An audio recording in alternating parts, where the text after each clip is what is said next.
ব্যাপক অনিয়ম তুলাকুনায়। আনন্দপুর সমবায় সমিতির দোকানের বিরুদ্ধে ক্ষোভে ফেটে পড়লেন স্থানীয়রা।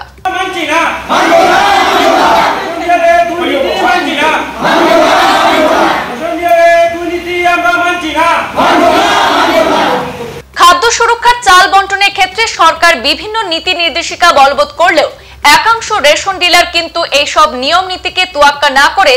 গ্রাহকদের হয়রানির শিকার করে যাচ্ছেন। সম্প্রতি গ্রাহকদের সুবিধার্থে বায়োমেট্রিক পদ্ধতি লাগু করা হয়েছে, কিন্তু এরপরও গ্রাহকদের হয়রানির প্রবণতা রোধ হচ্ছে না।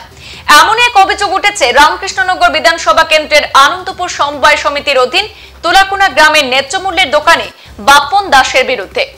গ্রাহকদের অভিযোগ, তিনি নাকি বায়োমেট্রিক যন্ত্রে গ্রাহকদের আঙুলের ছাপ নেওয়ার পর খাদ্য সুরক্ষার চাল দিতে গিয়ে নানা টালবাহানা করে থাকেন। কাউকে এ মাসের চাল আগামী মাসে দেবেন বলে প্রতিশ্রুতি দিয়ে পাঠিয়ে দেন, কিন্তু মাসের পর মাস অতিবাহিত হলেও সেই গ্রাহককে ওই মাসের চাল আর দেওয়া হয় না বলে অভিযোগ। প্রায় গ্রাহকরা ওনার দোকানের সামনে বিভিন্ন পংক্তিতে দাঁড়িয়ে থাকলেও অকারণে চাল বন্টন বন্ধ করে গ্রাহকদের ফিরিয়ে দেন তিনি। মানুষ তার দোকানের সামনে দাঁড়িয়ে থাকলেও দোকান বন্ধ করে উধাও হয়ে যান সেই ডিলার। এছাড়াও অনেক সহজ সরল মানুষদের রেশন কার্ডও তিনি নিজের হেফাজতে রেখে দিয়েছেন। এভাবে প্রতি মাসেই গ্রাহকদের নানা ধরনের হয়রানির শিকার করে যাচ্ছেন, সরকারি বরাদ্দের চাল আত্মসাৎ করছেন বলে অভিযোগ। এ নিয়ে গ্রাহকরা আনন্দপুর সমবায় সমিতিতে অভিযোগ জানিয়েও কোনো সুফল না পাওয়ায় এবার সংঘবদ্ধভাবে প্রতিবাদে নেমে পড়েছেন। তারা ন্যায্য মূল্যের দোকানে বাপন দাসের এইসব কর্মকাণ্ডের উচিত তদন্ত করে উপযুক্ত ব্যবস্থা গ্রহণের জন্য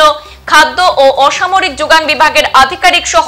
করিমগঞ্জের জেলা শাসক এবং কেন্দ্রের বিধায়ক বিজয় মালাকারের কাছে জোরালো দাবি জানিয়েছেন। অভিযোগ লেগে আজকে আমি চাল নেওয়া চাইছি, আইসে বললাম কাকু চাল দিন, বলছে শৈলে তার কিতা করে বলে, তাই আমি বলছি বউ বউ বলে যায় হেপারে দেখা যায় কিতা লাস্টে দেখা যায় তার ফিশারি যারিকে জলে ডুবিয়া ফিশারি হাত করতো অন্য খামলা তোহার। তাই আমি বললাম বাবাটা অতগুলা মানুষ কোনো মেয়ে হিন্দু মুসলিম সবাই বয়ে রয়েছে আর তুমি যদি ফিশারি খাচ্ছ তুমি চাল দেও, বলছে না বাবা তুই আজকে না তুই কালকে তোর আমি আমার বাচ্চাকে তুই ডাকে নিবি। আমি বলছি না আমি এখন আমার নিজের স্বার্থ চাই না, আমি সবার স্বার্থ চাই, সবাই খাইলে আমি খুশি, আমি নিজে লাগি না। এই কথা কয়েছি না হেপারে গেছি গিয়া তখন আমরা কিতা করলাম, আমরা কইছি ওই আমরা চিন্তা করলাম যে আমরা মিডিয়া নেই একে একে কয়েকবার কষ্ট করি আমরা। এর বাইরে ওয়ার্ড নাম্বার আমি ওয়ার্ড নাম্বারে বললাম যে সুদীপ দাস তার নাম, আমি বললাম কাকু তুমি একটা এটা সমাধান করো বা বললো কিতা, আমি বললাম দেখো এই মানুষগুলো আমরা প্রত্যেকবার আইসে দিয়া কষ্ট করি আর এখন ওই গিয়া হেরা করলাম হেদার ভিডিও খাই তুমি কে করো বাবা তোরা যেটা লাগে এটা কর। ওই আমরা চিন্তাটা করিয়া আমরা মিডিয়া আনছি, আপনারা ফোন করলাম যোগাযোগ করিয়া আনি আমরা একে একে কয়েকবার কষ্ট করি মানুষে ওই তালিকা আপনারা খবরটা আমরা আনছি। আমরা কত লোকিতা ডিলারে উপযুক্ত এটা সরকারে ইউনিক বিজানিত আমরা এখন কেন খরচ করতাম, সরকারের চাল দিয়ে চাল আমরা পাইতাম, চাল আমরা পাই না রীতিমতো পাই না, এই 1 মিনিট চাল ফরমাস হতে এরকম আমরা গুড়া সবরে আর বস্তা এখান থেকে সব পর্যন্ত লাইন ধরে বস্তা সিরিয়াল চাল দেয় মানুষে কোন ডিলার এরকম চাল দেয় না কেন আমরা ডিলার এরকম করতো কি ঘটনাটা এই যে বস্তাগুলো যে চালের বস্তা আমরা আনি বস্তা এই দোকান থেকে লাইন ধরে সড়ক তো যায় গাড়ি সবাই দেখে লাইন ধরা লাগে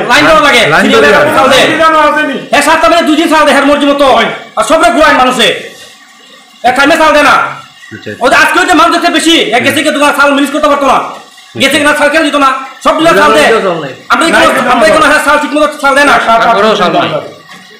চাল দেয় না তো বড় চাল কম দিতে পারে না। আজকে গেছে গিয়ে হেফি দেখা যাও আজকে তো আমরা এখানে মেঘে পিঠে আইছি আইছি যখন দাদা আমার নৌকা নাই আমি অন্যজনের নৌকা আলোকে রয়েছি আমি বললাম কাকা আমার জ্বালা কইছে বাবা তুই খালকাই নেই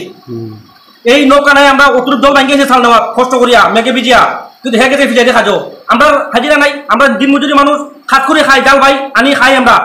কিন্তু হেপাটা ফিজে যার গিয়ে আমরা যেন সারা দিন মরে আমরা কিনা করতাম ভোর 5টা থেকে লাইন ধরা লাগে 5টার সময় আয়া মানুষ লাইনে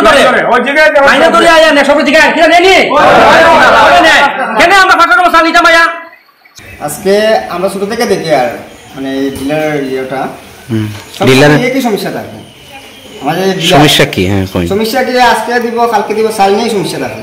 আচ্ছা চাউল আজকে হয়ে দিব যে আজকে পাইবাই হ্যাঁ আবার পরে দেবা কয়েকদিন বাঁচবো তারপর চাউল নাই হ্যাঁ চাল নিতে আইলে আমরা পুরো হাজিরা মারতে লাগে আমরা গরিব মানুষ কাজ করিয়া খাই সারাদিন আমরা মারতে লাগে এখানে আগে একটা হাজিরা পুরা মারতে লাগে। আজকে আমরা খুব কষ্ট করে আইছি ফ্লাড হয়ে গেছে পানি আমরা অতটুক পানি দিকে আমরা নৌকো নাই আমরা এমন কন্ডিশন আমরা জলে দিকে আইছি যে চালটা কোনো রকম নিতে পারি। আমার পরে এখানে দেখলাম অনেক মানুষের মানে ইয়ে করে যে চাল দিত না তার শাটার ফেলাই দিচ্ছে আমরা বললাম কেন শাটার ফেলাই দিল সেটা হেয়ার ফিশারি নিয়ে যেতে আজকে আমরা করে চাউল নাই এরকম ইয়ে করে যাতে আমরা লাস্টে চিন্তাধারা করলাম যে আমরা তো এরকম পারতাম না আরও অনেকবার দেখছি আসলে থেকে দেখে আইলাম যে আমরা মিডিয়ার সাহায্য নিব আমরা আপনারা ডাকাই এখন কি চাই এই ব্যাপারে এখন পাইতো হ্যাঁ আর আমরা সুন্দরভাবে যে চাল পাই সবে এরকম আমরা চাই সরকারের কাছে আমরা একটাই আবেদন যে আমরা সুন্দর মতো চালটা পাইতাম গরিব মানুষ আমরা কইছি গিয়ে আমার চাউল কিনতে পারবো আমার জামাইও নাই আমি হেরিয়ার 2 দিন ধরে আটিয়া দিই আমি আইতাম পারতাম না কার্ডও নাই আমার তুমি কইলা যে কার্ড নাই বাদে দিব তোমার এক লাইন আপনার কার্ড নাই বলতে বেটার গেছে আচ্ছা আর ওই 3-4 মাস ধরিব দুইটা হরুতা উঠিছন কি হালতে আমি 500 কোটি টাকা বেটারে দিছি নিয়া কিতার লাগি ও হরুতা উঠিতা করি ও দুইটা হরুতা উঠিছন আমার ওইলে আবার পর্যন্ত চাউল পাইছি না টাকা লগর মানছে যেমন আরি ভাই টাকা কবে দিছো ও তারে দিছি কবে এটা কত দিছো 500 টাকা দিছি আমি দুইটা হরুতা উঠিছো নাম উঠাইবার লাগি উঠাইবা লাগে উঠছন পাইছি বর্তমানে নেটো আছে মনে হয় উঠিছন তারা- তাহলেও চাউল কিন ভাই আপনার কার্ডে কয়জন মানুষ খুললে 3 জন একটু আর হরুতা দুগু তুলছি না নি ও যেমন 5 জনের জায়গাতে কেউ 3 জনের দেয় আর এই 2 জনের তো আপনার এই দুইজনের নাম উঠছে আপনার কার্ডে দেখছেন নি নেটো মারলেও হওয়া যাইব